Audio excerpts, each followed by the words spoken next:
I remember the moment too clearly. My daughter, Elira, walked through the front door, dropped her backpack by the stairs like she always did, and said nothing. Her face was pale. She kept her eyes low, like she didn't want to be seen. I almost didn't notice it at first, the red stain near the hem of her pale pink shirt. It wasn't huge, but it was fresh, deep, sharp red. "Elira," I said, trying to stay calm. "Honey, are you hurt?" She looked up at me slowly and shook her head. "Number." "It's not mine," she said, her voice quiet. "He just wanted to play tag." The words didn't make sense. I crouched down and looked her over, searching her arms, her legs, her neck. No cuts, no bruises, nothing that could explain it.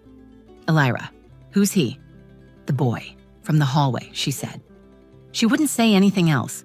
She just walked past me and went upstairs, like it had been the most normal thing in the world. I stood in the hallway, still staring at that red stain. Something in my chest twisted, deep, maternal, instinctive. It didn't feel like a schoolyard scrape or a nosebleed. It felt wrong, not just scary, wrong. Later that night, I called the school, but no one picked up. I figured it could wait until morning. Maybe she had gotten tangled up with another kid. Maybe they were roughhousing. Kids say strange things all the time. I told myself that over and over while folding laundry, reheating dinner, brushing her hair before bed. I told myself everything was fine, but in the morning, around 7:30, I got a call from the school principal. Her voice was clipped, unsure. "Ms. Ryland, we were checking our attendance logs and Elira wasn't here yesterday." I blinked. "That's not possible. I dropped her off myself. I watched her walk inside." "I'm just letting you know," the principal said. "There's no record of her attending. She was marked absent all day. Her teacher never saw her." That made no sense. I packed her lunch. I filled her water bottle. I watched her walk through the doors. I was still holding the phone in my hand when I went to check her backpack. Maybe there'd be a class note, something that would make sense of this. Instead, I found her homework folder, complete with a math worksheet I hadn't seen before. The work was done. Every problem solved. But the writing wasn't hers. Elira has bubbly, looping handwriting, like any 9-year-old. This one was different. Every number was sharp and perfect, precise, almost printed. And in the corner of the page, above where the name should be, someone had written, Callen D. That's when I stopped pretending this was just a misunderstanding. Something happened yesterday.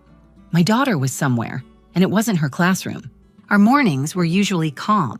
Elira would come downstairs in her oversized hoodie, still half asleep, dragging her feet across the hardwood floor like a tiny ghost. I'd be in the kitchen already, pouring her cereal and sipping coffee, trying to keep the world moving forward one routine at a time.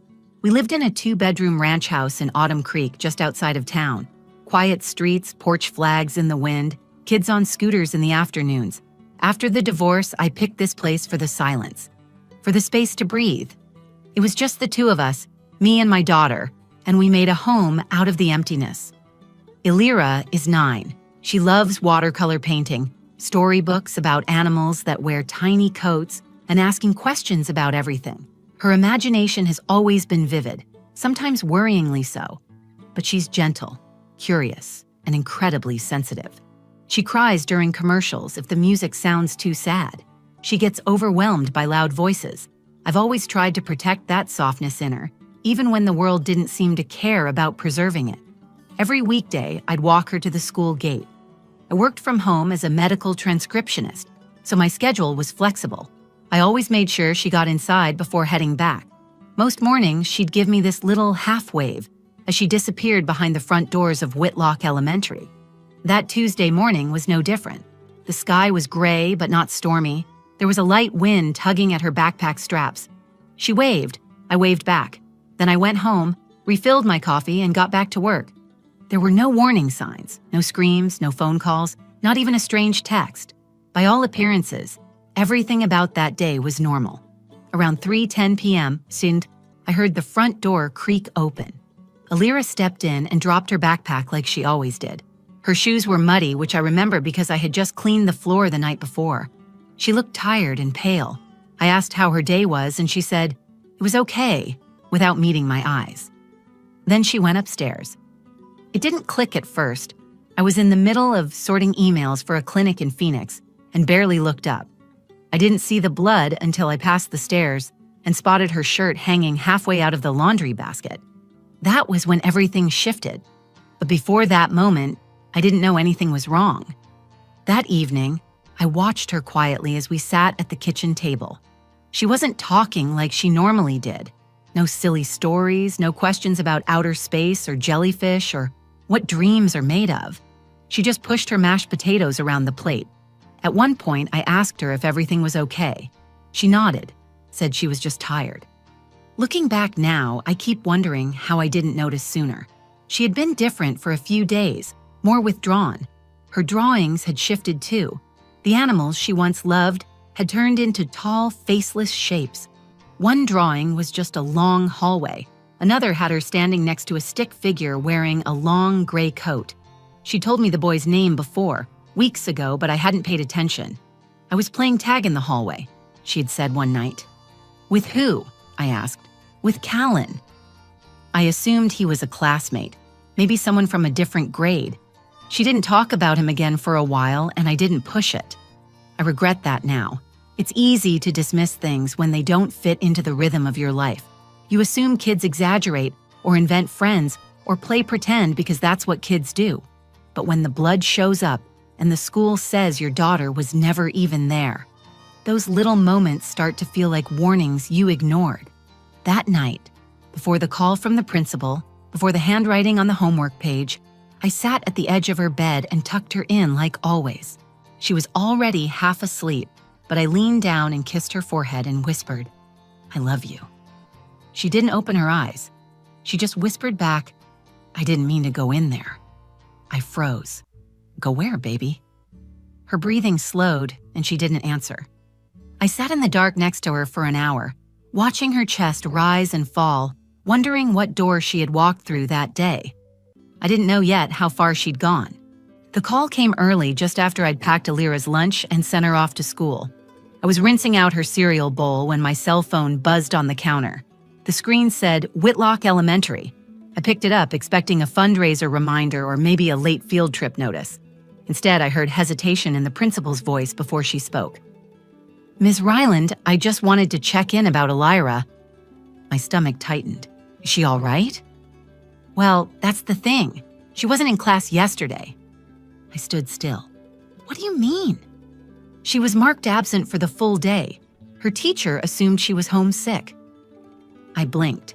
"No, I dropped her off. I watched her walk in. She had her lunchbox and her backpack. She waved to me at the door." The principal paused.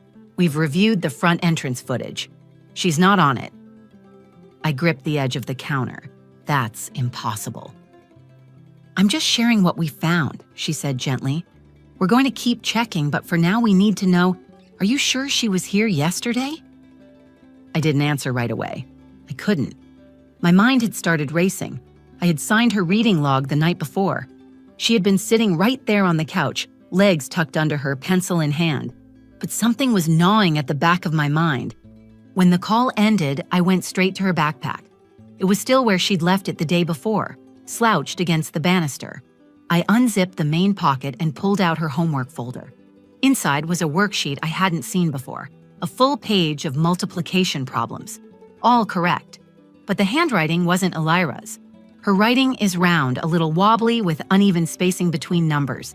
This was sharp and clean. The numbers were printed almost mechanically. At the top, instead of her name, it said Callen D. I stared at the page. My pulse picked up. I carried the worksheet to the dining room table and sat down. I flipped through the rest of her papers: spelling practice, a drawing of a playground, a math quiz with a gold star. Everything looked normal until I noticed another paper tucked behind the others. It was a story prompt titled, "If I Were Invisible." The handwriting was the same strange, blocky style, but the story wasn't about being invisible. It was just 3 sentences, written over and over. He asked me to follow him. I didn't mean to. I wanted to go home. I read the words again. Each time, my throat tightened. I waited until school ended and drove straight there. I didn't care about appointments or pickup procedures. I marched to the office and asked to see Miss Kelsey, Alira's teacher. She met me in the hallway, arms crossed, polite but tense. "Miss Kelsey," I said, "I need to know if you saw my daughter yesterday." Her eyes narrowed slightly.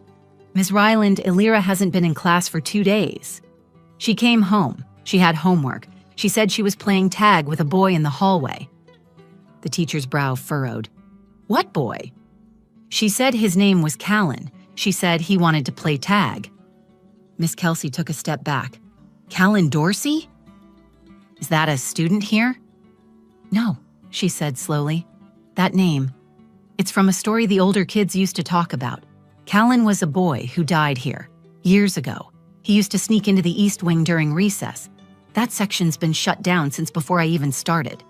I stared at her. My daughter couldn't have known that. "Kids talk," she said, though her voice had lost confidence. "It's probably just—" She came home with blood on her shirt. That stopped her. Her arms dropped to her sides. "What kind of blood?" "I don't know. She said it wasn't hers." A silence stretched between us. Then she cleared her throat. "You should talk to the principal again. Maybe check the security cameras from the East Wing, but you won't find much." "Why not?" She looked at me, hesitant. "There are no cameras down that hallway." I left the school that day with more questions than answers. That night, I tried to talk to Elira again.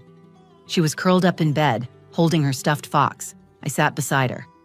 "Elira, I need to ask you something." She looked up at me, eyes wide but calm. "You told me you played tag with a boy. Can you tell me where that happened?" "In the hallway." "What hallway?" She paused, then said, "The one with no lights." I felt a chill run across my back. "What's his name?" "Callen. He wanted to show me something." "What did he show you?" She shook her head. "Can't tell. He said I promised." "You didn't promise anything to him, sweetheart." "Yes, I did," she whispered. "I said I'd come back." That night, I didn't sleep. I sat in the hallway outside her room, listening to the wind, wondering how far I was willing to go to find out what was happening to my daughter. The next morning, I emailed the school district and requested full access to any surveillance footage they had. I wasn't going to wait for answers. I was going to get them myself. The school district responded to my request by the following afternoon. A file of time-stamped hallway footage was sent to my inbox with a short note.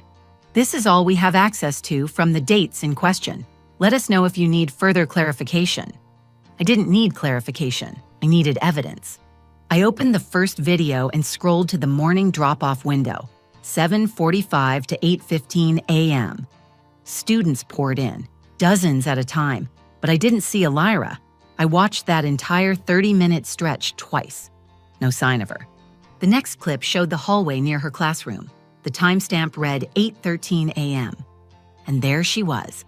Just for a second, she appeared at the far end of the hallway alone, just out of focus. She was holding her backpack in one hand and her coat in the other, looking to her right toward the closed-off East Wing. Then, without taking a step, she vanished from the frame. I scrubbed backward, forward, paused, zoomed in. Her figure never passed the camera again. There was no exit, no movement beyond that moment. She had disappeared inside the school and no one saw her come out. I replayed it one last time, and a new detail made my stomach twist. Her face. It was pale, and her expression wasn't frightened. It was blank, like she was waiting. I drove to the school. I didn't tell them I was coming. I walked straight to the office, handed my ID to the front desk woman, and asked to speak to Principal Rivera. I wasn't loud or angry. I was done begging. I was here for answers. She met me in her office 10 minutes later. "I saw the footage," I said before she could speak. "I saw Elira in the hallway near the East Wing." "That section is sealed off," she said, adjusting her glasses. "We don't use that part of the building. It was closed after a utility issue years ago." "She was there. I need to see it." "That's not possible." I leaned forward.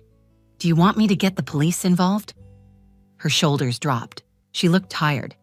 "There's nothing back there but old desks and storage bins. I can't let you in without district approval." "I don't care about bins," I said. "My daughter went in there. She came home with blood on her shirt. Something happened and no one is taking it seriously." Rivera looked at me for a long moment, then finally said, "Come back after school hours. I'll unlock the door for you." At 4:15 p.m., I returned and followed her down the hallway. She walked quietly, keys jangling in her hand, stopping in front of a rusted metal door near the far end of the East Hall. "There's no lighting past this point. Bring your phone," she said. She turned the key and pushed the door open. It creaked slowly. The air inside was cold and smelled like dust and old paper. I stepped in and clicked on my flashlight. She didn't follow me. "I'll be right here," she said. 10 minutes. I nodded and walked in. The hallway felt too narrow, like the walls were pressing in. The floor was littered with broken tiles and scattered paper. I passed empty bookshelves and toppled chairs. On the walls, peeling paint curled like brittle skin. At the far end of the hallway, I found a door slightly ajar. I pushed it open and stepped into a small classroom. It had no desks, just 2 rows of cubbies, a chalkboard, and faded decorations on the wall. Paper ghosts, a pumpkin, a child's drawing of a school bus. And on the floor, near the wall, was a piece of paper that didn't belong. I picked it up. It was a drawing in crayon. 2 stick figures, one taller than the other, both standing in front of what looked like lockers. The taller one wore a gray rectangle, a coat. The smaller one had a pink shirt with red marks near the bottom. Her hair was brown, long, like Alera's. Underneath, written in blocky capital letters, "Tag, you're it." My breath caught. My knees felt weak. I turned the paper over. On the back, barely visible, were the letters, Callen D. I didn't realize my hand was shaking until I tried to take a photo of it. I backed out of the room and down the hallway, barely looking where I was going. When I reached the entrance, the principal was still standing by the door. "Did you find anything?" she asked. I didn't answer. I just showed her the drawing. She stared at it for a long time. "Where did you get this?" "In a classroom. The last door on the left." She looked unsettled. "That room was supposed to be sealed." We walked back in silence. I drove home without turning on the radio, the drawing folded carefully in the passenger seat beside me. At red lights, I kept glancing at it. The pink shirt, the red smudge, the empty eyes. That night, I didn't ask Elira any more questions. I didn't want to push her, not yet. She ate dinner quietly, then drew at the kitchen table. I walked past her and looked down at what she was working on. It was another hallway. Empty. Long. Dark. At the end stood the outline of a boy. I didn't say a word. I just watched her draw. I waited until the house was quiet. Elira had gone to bed early. She hadn't said much during dinner, just a few nods, a small smile when I told her we could paint together this weekend. But I could see the unease in her eyes. Something was still with her, something she couldn't name. I walked into her room and sat on the edge of her bed. Her stuffed fox was tucked under her arm. Her eyes opened slightly, blinking in the dark. "I need to ask you something," I said, keeping my voice soft. "And I want you to be honest. No one's in trouble. I just want to understand." She turned toward me but didn't speak. "Elira, who is Callen?" Her face didn't change, but her breathing slowed. "He's my friend." "Where did you meet him?" "In the hallway, behind the cold door." I swallowed. What did he want? He wanted me to stay. Why? Her fingers tightened around the stuffed animal. He said he was waiting for someone. He said no one came back before, but I did. I placed my hand gently on her shoulder. "Did he hurt you?" She shook her head. "He was sad. He said the lights turned off before he could find his mom." That line hit like a punch to the chest. "Elira, did he tell you his full name?" She nodded. "Callen Dorsey." I felt a coldness spread through my body. I had read that name just an hour earlier in an old local news article I found buried in a town archive. 20 years ago, a second-grade boy named Callen Dorsey went missing during a Halloween event at Whitlock Elementary. The East Wing had been under renovation at the time. Witnesses last saw him heading down the hallway near the staff lounge. His body wasn't discovered until 2 days later, hidden under a supply cabinet that had toppled in a side room. The report listed blunt force trauma from a fall and exposure. He had been alive for hours, maybe longer, waiting for someone to find him. His mother had arrived 20 minutes late to pick him up. She never forgave herself. "Elira," I said, "why did you go back into the hallway?" Her eyes were open now, focused. "I told him I'd help him finish his homework." "What kind of homework?" She looked confused. "Math, but it's not real homework. It's just numbers he remembers." I didn't know what to say. She pulled the blanket up to her chin. "He said if I helped him, he wouldn't be alone." I reached for her hand. "You don't have to help him anymore." She blinked slowly. "He's gone now." "How do you know?" "Because today, he didn't come to find me." I didn't sleep that night. I sat at the dining table with every paper I'd pulled from Elira's folder, examining each one. The sharp handwriting, the perfect penmanship, and at the top corner of every page, so faint I'd missed it before, was a small looping D, not hers, his. I called the school the next morning. I didn't want to make a scene. I just needed to speak to someone who had been there back then. After some back and forth, I was put in touch with Mr. Tom Ainsley, a retired janitor who had worked at Whitlock for 30 years. I met him at the town library the next afternoon. "I remember Callen," he said before I even asked. "Quiet kid, never caused trouble." "What happened?" I asked. He exhaled slowly. "They shut down the wing after he died. No one wanted to talk about it. His mom used to sit out front every afternoon for months just staring at the building. Said she could feel him still in there. Said he hadn't gone." I showed him the drawing Elira found. He looked down at it and didn't speak for a long time. Then he nodded. "That looks like the old cubby room. I used to clean in there. That pumpkin on the wall? That was part of the Halloween party decorations." I held up another paper, Elira's fake homework with the strange handwriting. "Did Callen ever talk about math?" He smiled faintly. "Yeah, kid loved math. Always had the best penmanship in the class." I thanked him and left. I didn't need more confirmation. At home, Elira was in the living room painting quietly. She looked lighter, almost like she was coming out of a long fog. I sat across from her and asked what she was painting. She showed me the page. It was her and another child, smiling, sitting cross-legged under a tree. The boy wore a gray coat. The sun was high and both of them were looking at it. I asked, "What's this one called?" She smiled. "No tag, just friends now." I didn't ask anything else. For a while, I kept expecting it to start again. I thought maybe Callen would come back. Maybe the drawings would turn darker again. Maybe I had only imagined the calm. But as days passed, Elira began returning to herself. She started humming again while she brushed her teeth. She giggled at cartoons. Her drawings filled with foxes and rabbits again instead of endless hallways and figures with missing faces. The air in our house, which had felt heavy for so long, began to feel warm again. But I still locked the front door by 5. I still checked on her at night twice. I still found myself watching shadows a little more carefully.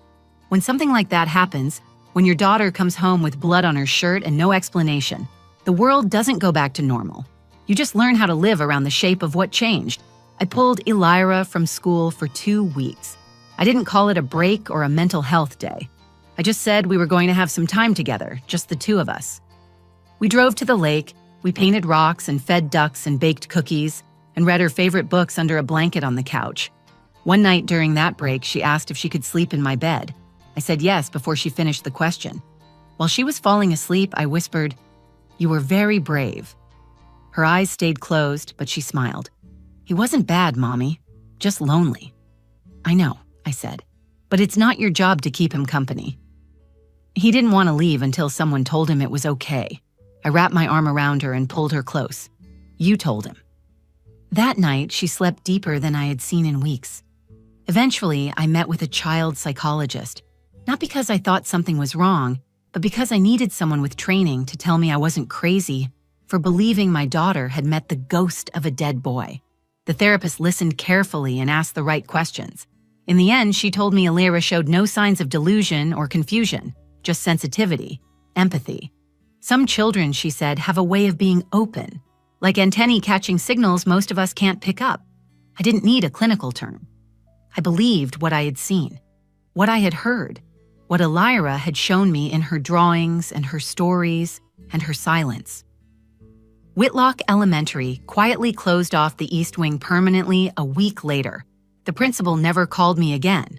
The hallway was sealed. and I heard through another parent that the staff avoided the subject entirely.